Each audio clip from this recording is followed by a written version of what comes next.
All right, so this is where we got to last time. So we were on the road to deriving the leading order SCT Lagrangian.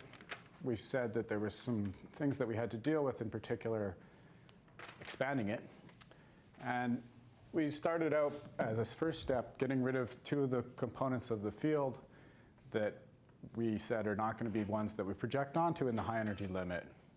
And that led us to this Lagrangian right here. But we haven't yet expanded it. We haven't yet separated the ultrasoft and collinear momenta or the ultrasoft and collinear gauge fields. And so in order to do that, I argued that you have to make a multipole expansion. And I talked a little bit about what the multipole expansion would look like in position space. And then I said it's better for us to do it in momentum space, and we started to do that, and we're going to continue to do that today. So first of all, let's just go to momentum space. So I've called the field here, since it's not the final field that we want, I introduced a crummy notation for it, Cn hat. And we'll just, once we get to the final field, it won't have a hat, and that'll be the one that we keep using from then on. So let's take this hatted guy, which is not the final guy, Fourier transform him, and talk about doing things in momentum space. In momentum space, I'm going to make an analogy with what we did in HQET. In HQET, we split the momentum into two pieces. We had a piece that was large and a piece that was small, and then we could expand. I'm going to do the same thing here, split it into a large piece and a small piece, where I'll call the large pieces the one in the lambda components, and then the small piece will just be all the pieces that are of order lambda squared. So if you draw a picture for this, it looks as follows. How should I think about what I'm doing here? Here's how I want you to think about it. So let's draw a two-dimensional picture in minus perp space. In plus space, there's no split because there's no plus here. So it's really in the minus and the perp space that we have to make a split. Yeah, let's see. All right. So I'm going to draw a grid.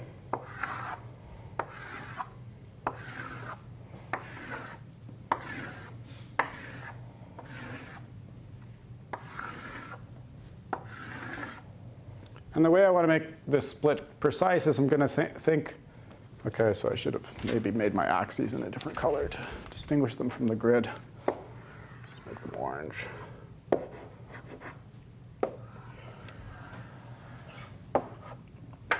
So the way I want to think about these two types of momenta is I'm going to think about these PLs as discrete and the PRs as continuous. So let's think about the PLs as labeling these points at the center of each of these boxes in the grid.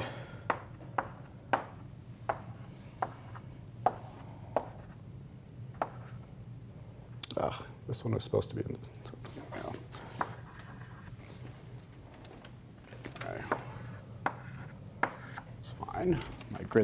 my squares are not the same size, but they roughly should be. And so then we can think about if we specify some momentum in the space, let's say we specify a momentum that points to like this point right here, the way that I can point to that point is I take one vector that points to the center, and then I take another small vector that points to that point. The large vector is the PL, the small vector is the PR. OK, so this guy here is PL. Maybe I should make the other one a different color.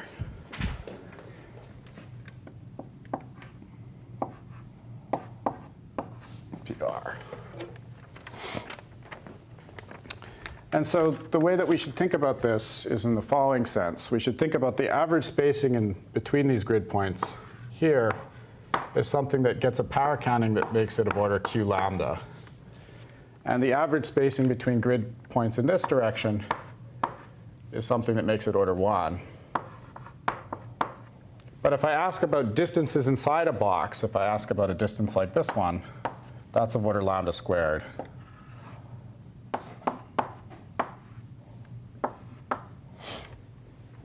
OK, so to get between boxes, you need to make a big jump with a larger momentum. But to move around in a box, that's only small momenta. So why can't you have order lambda basically inside the box in the p minus direction? Yeah, so you could. So you can ask where is an order lambda momentum in the p minus? Yep.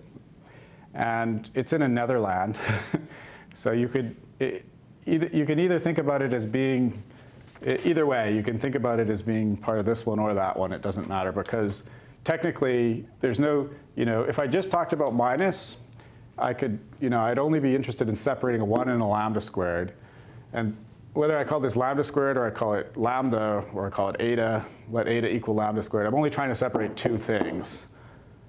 So if you talk about some momentum that's in between, you could ask the same question actually, but what about a lambda to the 3/2 momentum in the perp space? And that's the same question you just asked about the minus space, right? And that's something that we don't really care about, because there's not going to be momenta that are scaling like that. So we don't really care about separating it. Okay, so PL are discrete grid points, and PR are continuous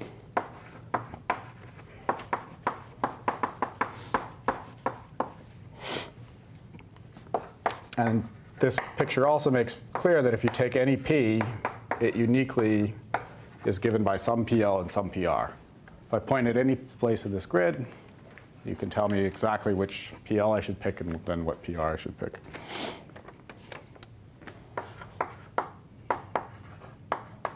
This is in some ways just going to be a tool, and we'll see, and in the end of the day, we can kind of dispense with this picture, but it'll be a useful way of thinking about what's going on and getting to sort of the final results that allow us to dispense with this picture.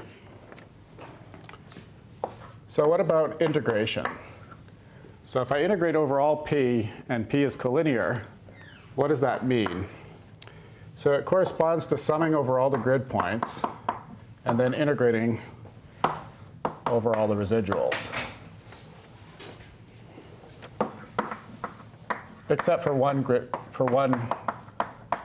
location, and that's the special box here that has label equals 0, because we know that the power counting of the collinear momentum is such that it always has to have a non-zero PL.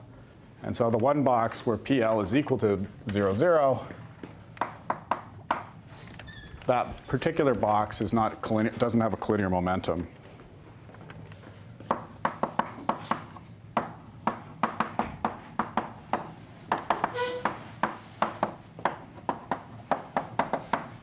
And actually, that box is exactly what you think of as the ultrasoft momentum. So if you have an integral d4p and p is ultrasoft, there's no sum, and you just have integral d4pr, and that's like integrating over the 0, 0 location in the grid.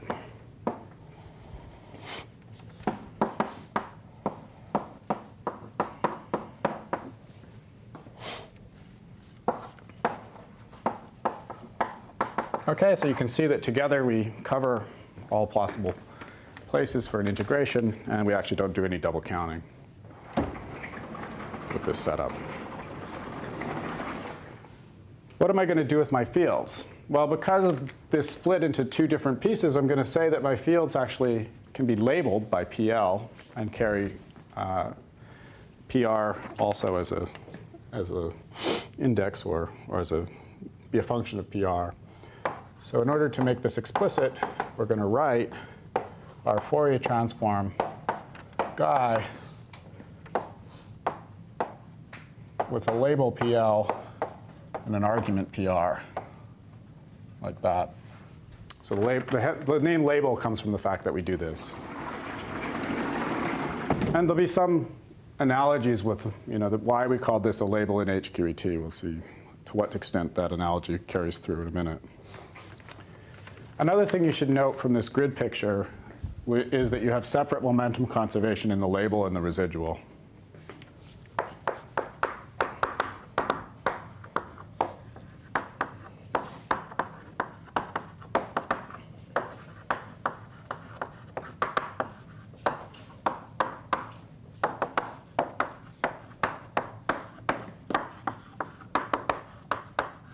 So if you think about some integral d4x of something that you split between label pieces and residual pieces,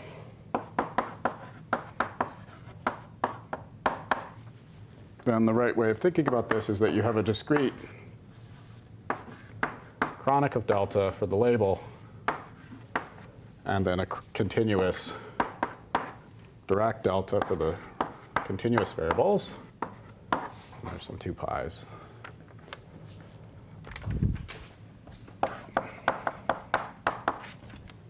And so this is what would be meant by if you have 2 momentum that are equal, you know that they're in the same grid square, and then they have the same little green arrow as well. Okay, that's what that's saying. So when we talked about what happens with the multipole expansion in position space, we said that effectively you have a non-conservation of momenta.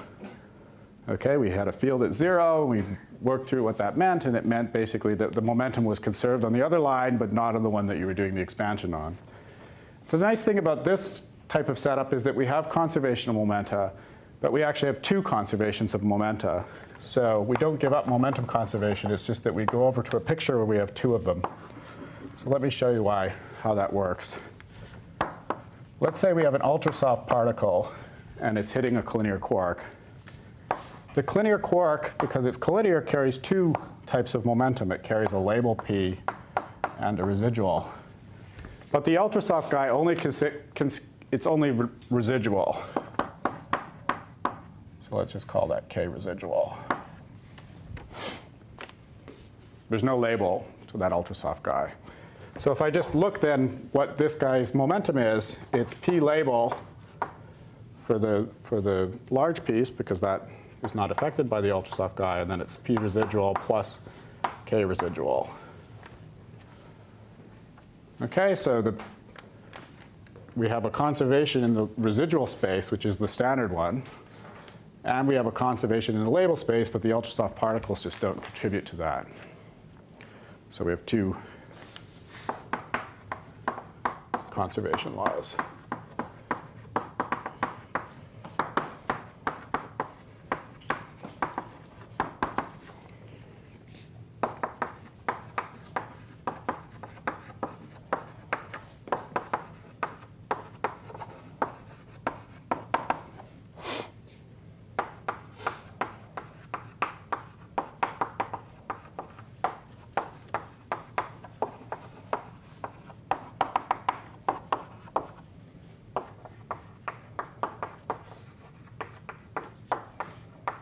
And we just know that certain fields can carry these label momentum and other fields can't. Okay. All right. Well, since PR here and KR, the residual components, is just like standard quantum field theory. The only thing that's special is the PL. For the PR, what we're going to do for the residual momenta is we're going to transform back to position space. And that's kind of what we do in HQET as well, right? We treat this guy as in momentum space as a label, and this guy is in position space for the residual. And the reason we really want to do that is related to locality, and I'll say some more words about that. Yeah. Sure. Yeah. So are you bounding the D4 PR by lambda squared, or is there some reason why the integral should fall off before you get there or something? Yeah, we're going to talk about that. So far, this is just notation. You could think of it, if you think about it from this grid picture, you'd think about some hard walls put in. That's not quite the right way of thinking about it. It's actually not right for several reasons. But we'll talk, and we will come back and talk much more about what the right way of thinking about it is. But the physical picture that you're in this box is the right way of thinking about it. The tricky thing is that these boxes are infinite. Each of these boxes is infinite. And we'll have to see why that is. In what I've told you so far, you'd think that the D4 PR would really be a box with some fixed edges. And it's going to turn out that the D4 PR, we're going to use dimensional regularization, it's going to be an infinite box. But we're still going to be able to do exactly what I'm telling you. And it's going to make sense. We're going to want infinite boxes to avoid breaking symmetries like gauge symmetry and Lorentz symmetry. And we'll come back and see how that works. So in some sense, what I've told you is a Wilsonian story. and we're going to have to make it into a more continuum-friendly story. But the moral of the story, of the way you think about where these momentum modes live, what kind of momentum they carry, that is just true. So that part of the story, which you can think of so far as Wilsonian, is true, and it's okay to think like that. So we'll see actually what we do in practice a little later on.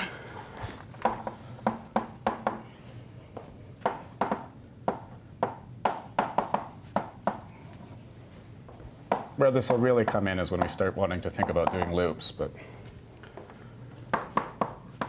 we won't get there for a little while yet.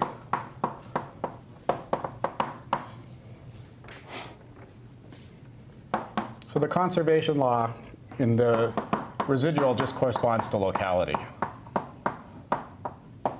We learned all about locality yesterday in Nima's seminar.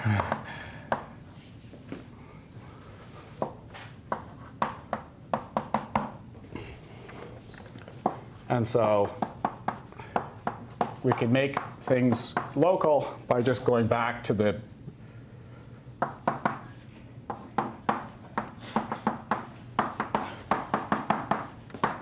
x space for the residual momenta. Okay, so we go back to the x space, which is the Fourier transform conjugate variable to the residual momenta. So the fields we're actually going to use are these ones, where we Fourier transform back in the residual.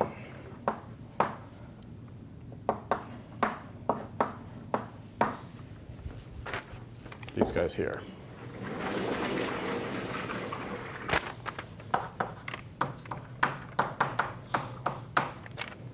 Okay, so it's kind of like HQET, where you think about this part in momentum space and that part in position space.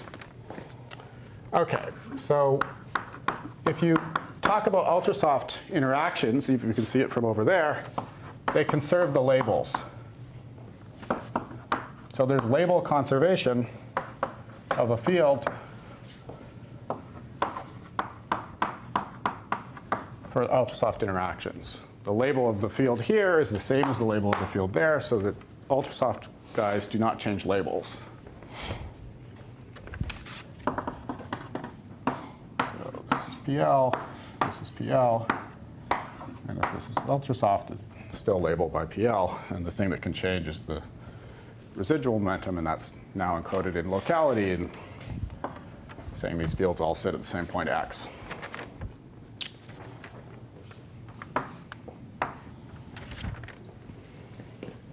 On the other hand, the collinear gluons cause us to hop between boxes. So the collinear gluons are label changing. And that's what's different than HQET.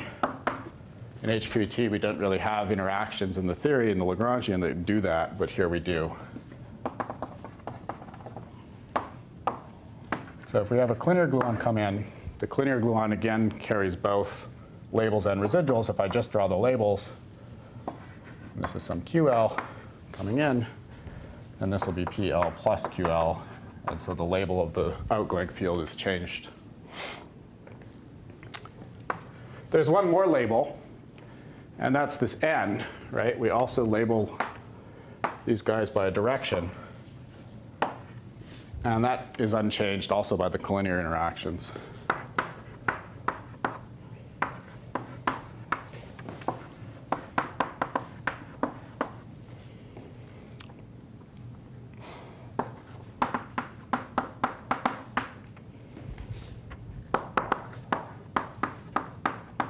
So it's preserved by both ultrasoft and collinear interactions.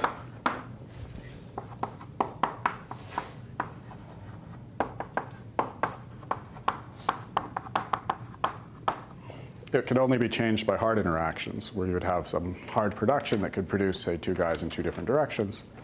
And those type of interactions are typically only going to occur once in your quantum field theory, kind of like a decay, a weak decay, where it occurs once, and then you do perturbation theory around that. Hard interactions are that way, too. So as far as dynamics is concerned, this label N is something that you can think of as being conserved for the fields. It's not going to be changed by the Lagrangian, for example. All right. Okay, so now we have kind of what we want. And now I want to write the action that we had before in terms of this guy and see what it looks like.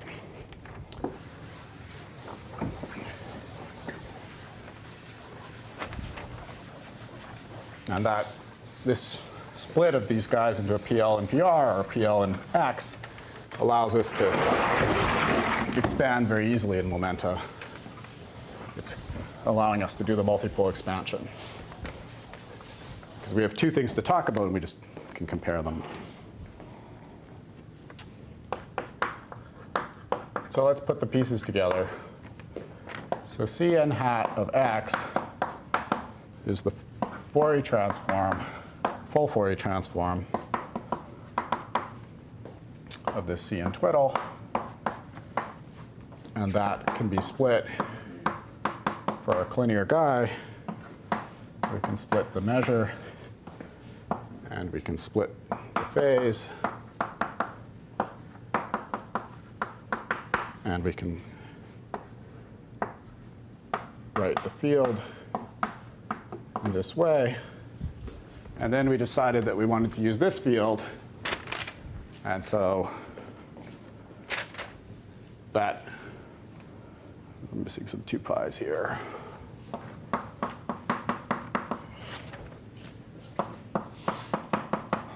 So that means we take this measure, we take this phase, we take this guy, and we write it back in terms of that field. So that leaves, if we want to relate the field that our Lagrangian was in terms of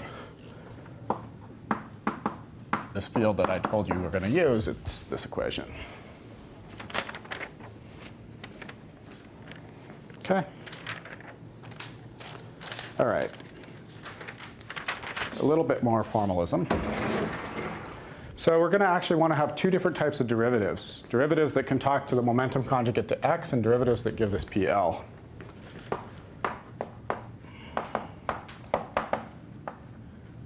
So we define 2 types of derivative operators.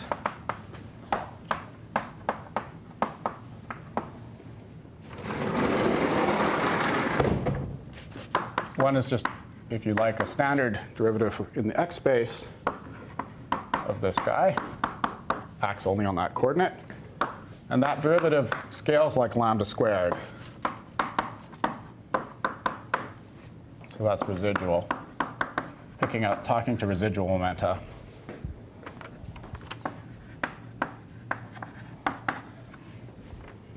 Then we need something that can give us the labels. So we define an operator that does that, which we'll call curly p. It doesn't care about x, and it's just defined to give the PL mu of the field it acts on. So there's no plus component to this. There's an order 1 minus component, and then perp, it's order lambda. I want to say how big that guy is. So then we have a power counting that tells us how big the p is and how big the partial is, and we can compare them and we can expand them. Okay, so the bottom line is that we now can just say that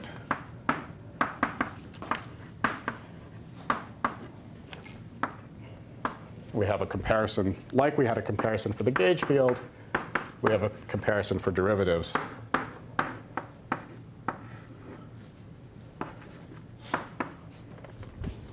Okay. And so this is exactly analogous to what we said before, where we had n bar at A ultrasoft being much less than n bar at A collinear, and A perp ultrasoft being much less than A perp collinear. And in fact, the way we're setting things up is going to make the gauge symmetry also easy, because by gauge symmetry, these derivatives and these fields should go together. They are the same size in the power counting, and these guys should go with those guys. Okay, so we're kind of doing this same thing we've thought of for fields, we're doing for momenta here.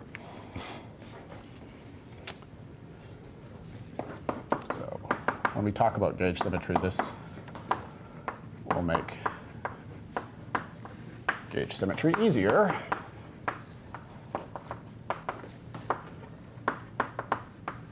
This homogeneity between the derivatives and the gauge fields. So that's one of the powers of thinking like this.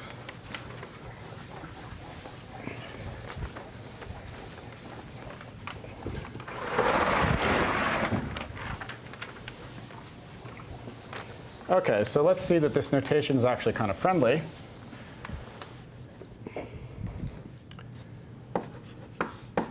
So let me try to convince you of that. It looks kind of daunting, but maybe it's not so daunting. So let's look at this guy, which was equal to this. So what I can do is I can take this and replace it by e to the minus I label operator dot x, right? But the label operator then doesn't care about the sum, so I can push it through. So as an operator, it goes through the sum.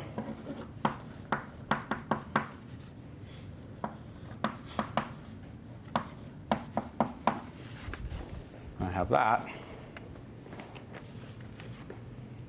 And for a lot of purposes, we can actually kind of, in a sense of suppressing indices, we can just use a simplified notation for this guy where we suppress the sum.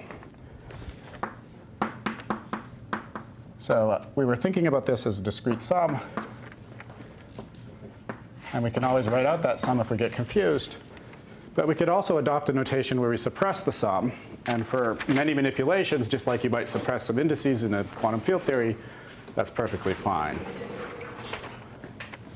So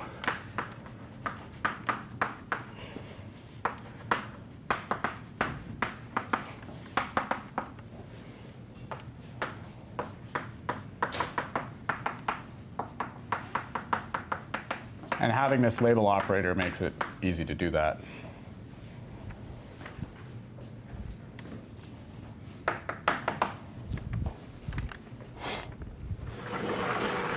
So if you have, for example, field products, say I had two fermions, we're trying to make the notation work for us as nice as possible. Well, if you have a sum of momenta and then it's exponentiated, then if you have a product and it's a product of exponentials, then it just becomes the sum in the exponential. So this is true if we do it for two fields. Right? I'd have the label operator acting on this guy and that guy. And if I were to write out this twice with two sums, then because the product of those two exponentials can be just written as a single exponential, this is true. So this guy acts on both fields.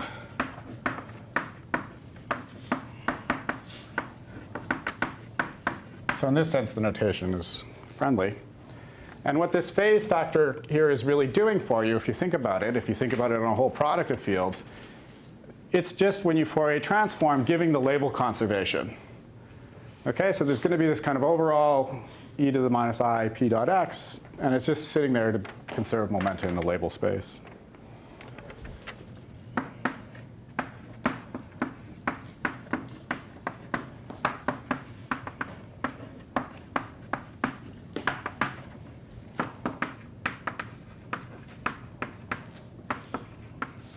So